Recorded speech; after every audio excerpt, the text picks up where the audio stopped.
Frontier Developments have a 44% increase in operating profit, and they also have a record revenue, a all-time record, including a strong positioned roadmap for Planet Coaster 2 and the official announcement of upcoming CMS games in the upcoming years, and yeah, that's plural, including the confirmation we talked about yesterday that there is a new Planet game being released next year and all the other games being continuously supported. There's a lot to uncover in here, and we could go through that relatively boring paper over here stating all the news, but there is a media over here, and that is way more interesting because they have some very interesting graphs in here that you do not find in this document. So we're going to go actually through the trading update call. You also can see Joe Cook is over here, the brand new CEO, the first time that she is presenting a couple of things, but I will not obviously play it because that's kind of boring to go through 32 minutes of like business talk.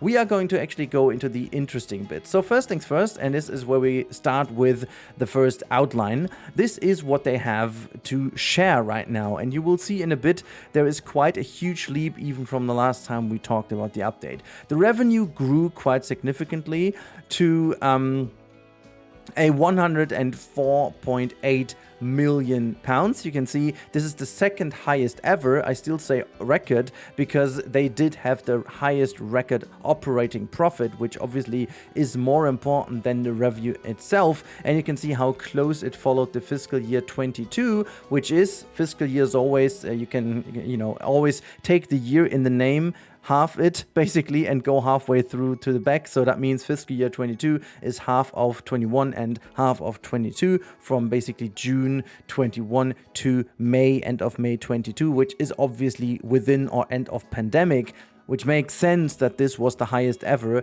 And so it's even more considerably strong that this number is almost like gotten now, considering how much trouble they had in the last couple of years. And you can see the cash generation and operating profit is both the highest they ever had. This is a very good sign, considering they went away from some strong IPs. We'll get to that in a minute, like F1, for example. And, well, we all thought that the Planet Coaster launch was troublesome, but we will learn that this actually is not the case, which is very good news for us coaster friends as well. Now, let's get into that. They have a couple more numbers over here, but you can see there is a 44% change in operating profit. That is actually pretty significant, but you can also see the overall revenue is also changed by 16%, which is quite interesting that the operating profit is almost more than double as much as the revenue change. So that is definitely a good sign in reducing costs as well. And obviously that layoffs and stuff have played a role in that, but let's hope that this also means to be getting more people in, and they do have quite a lot of job offers on their page right now, so that means they're looking for more staff, which is a good sign. Now let's continue on. You can see this is a rather unimportant cash flow graph, but the more important bit is this one over here. Frontier has a couple of years back said they want to refocus on their CMS games, and you can see that the number of, or actually the amount of shared revenue from other games, and they do state other games is Chaos Gate, F1 Manager, and other revenue, which is like some other games, Foundry and so on, which they have ended, is basically gone down from 16 to only 4%. And that is not that this was going to be much less. It basically means that the rest has grown. I mean, obviously Jurassic World Evolution has had a huge impact. Very interesting number here is Planet Coaster 2's development, because at the first glance you could say this is a rather bad sign over here. 25% for Planet Coaster in the fiscal year 25, which basically is its release year. Don't forget about that. Fiscal year 25 is mid of 24 to mid of 25, which means this is exactly the release corridor of Planet Coaster.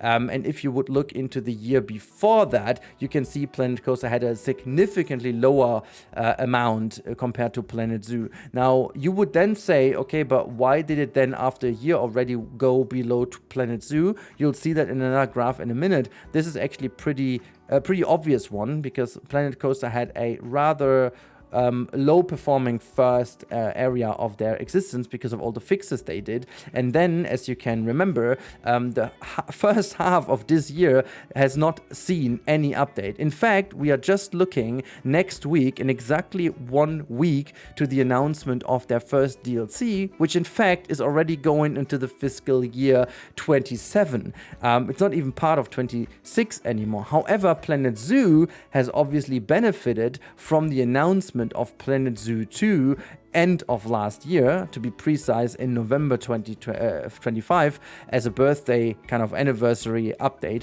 This announcement, including all the promo material and so on, which went into these numbers, obviously, for Planet Zoo 2, obviously have played their role into increasing the sales of the original Planet Zoo to prepare for Planet Zoo 2. So keep that in mind, and this means that Planet Coaster 2 hasn't really done so bad as you might think it is. However, Jurassic World Evolution 3 has done incredibly well. We'll get into a bit of a better graphic in a second. This one over here goes to show how incredible it did, but it also goes to show, and that is something I personally love to see. I really love to see that, because you can, and if we just have a little bit of a look here into the Planet Coaster 2, oops, I didn't want to play over here.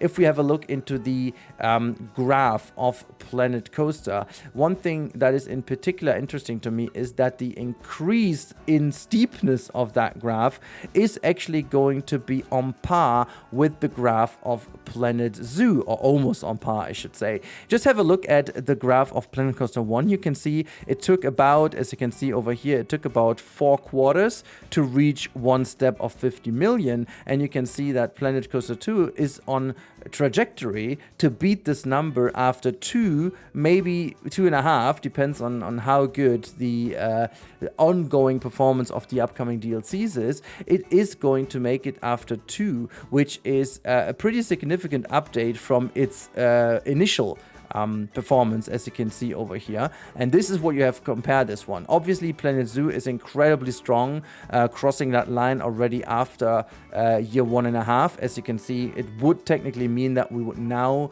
need to cross over with these 50 millions. But after that, the graph of Planet Zoo just kind of continued being on that trajectory. And to be honest, if it wasn't for that first year of fixes, and I mean, we can also say it this way. Planet Zoo already had 6 DLCs in place after 1.5 years, while Planet Coaster 2 only has 2 in its bag, so to say. And that obviously is a major difference as to how you can get in. And considering these factors, Planet Coaster 2 is doing way better than people have actually assumed, making it now their second best performing game in the Planet series. Haha, no, I'm just kidding.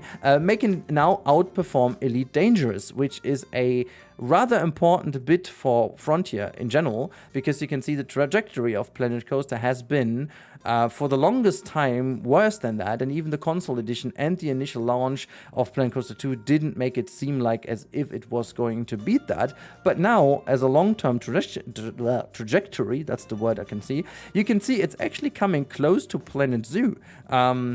Which is good, which is really good. I mean, Planet Zoo will increase its pattern or its graph dramatically by the release of its second game.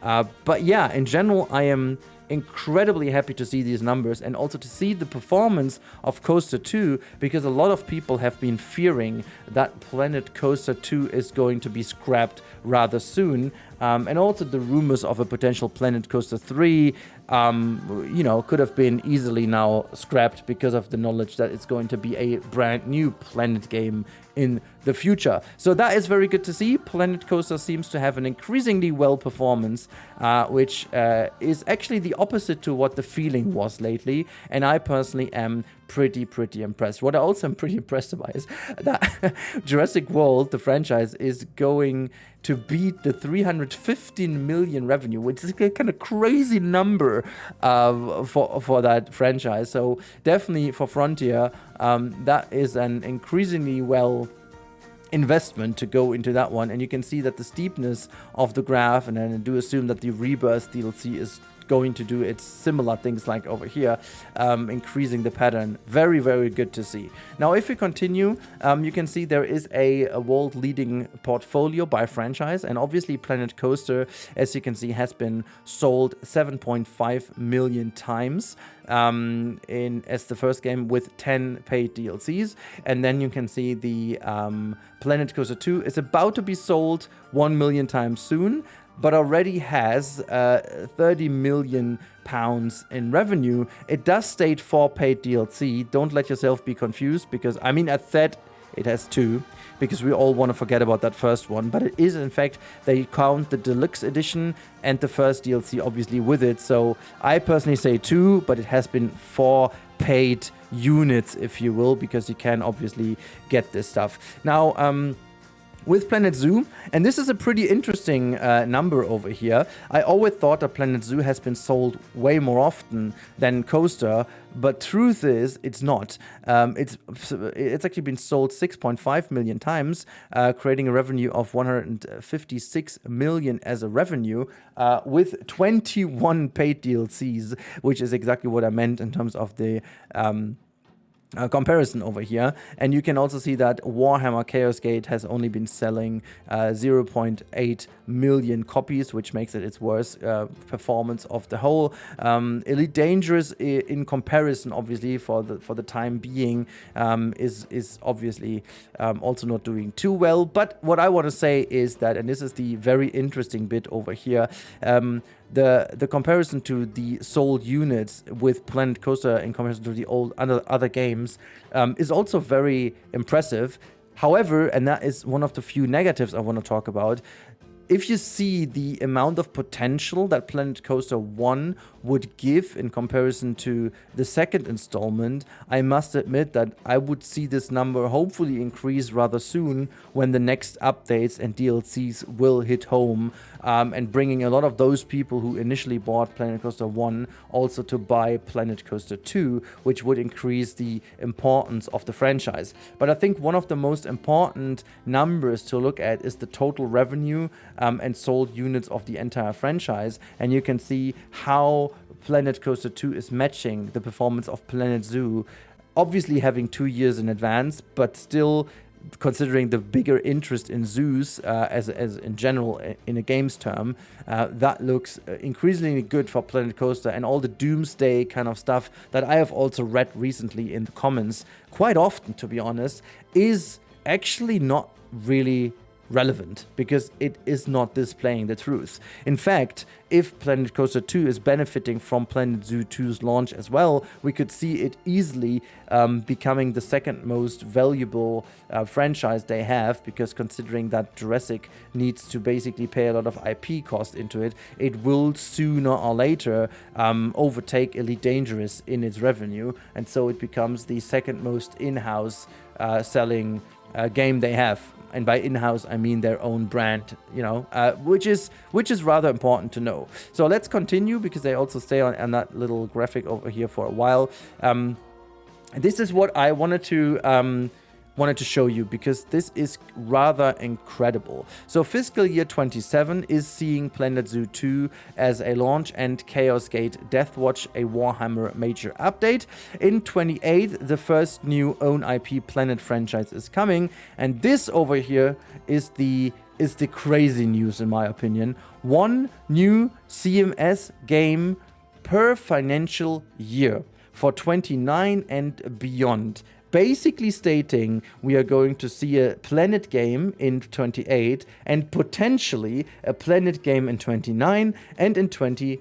Oh my god, that sounds about wrong. But in 2030 as well, which release year would always be potentially earlier, but that's because also you can say Planet Zoo obviously is going to be released 26 and so on. You can always reduce it by 1. So in 27 is going to be the next Planet game, and 28, 29 would then see maybe another Planet game, and it would still, and if we just quickly go back to, where's that graph, the Wave Frontier also displays its stuff, we could also see a Planet Coaster 3 potentially somewhere in about 2030, 2031 maybe, or they merge both Zoo and Coaster. Who knows? With increasing technology, that could be a thing. Well, I guess what's also very important is that they continue to nurture our games with strong regular updates and paid DLCs. That is absolutely what we want to do. Deepen our understanding and engagement of our players to deliver more and retain them for longer, which is what I talked about with the invites they had done with the creators. That is also something cool. Grow our CMS portfolio with the existing franchises and introducing new. That is what I meant with existing franchises. So they already say there is a potential Planet Coaster 3 in the future. And I mean, they do Jurassic World Evolution 3. Why not do Planet Coaster 3, Planet Zoo 3 in the future? That is very cool. They also kind of confirmed that they will keep on investing in Cobra Engine, which can only be good for us. Better performance, better graphics and stuff. Because, you know, many game studios, even bigger game studios, have seen changing to Unreal in the last couple of years simply because of a different cost model. Having an own engine is costly and it does take a lot of resources also. So yeah, let's just continue a little bit over here because that is a very interesting number over here as well. Planet Zoo has made almost half of its revenue from the paid DLCs, and the base game sold also well, but you can see how the DLCs kept on giving.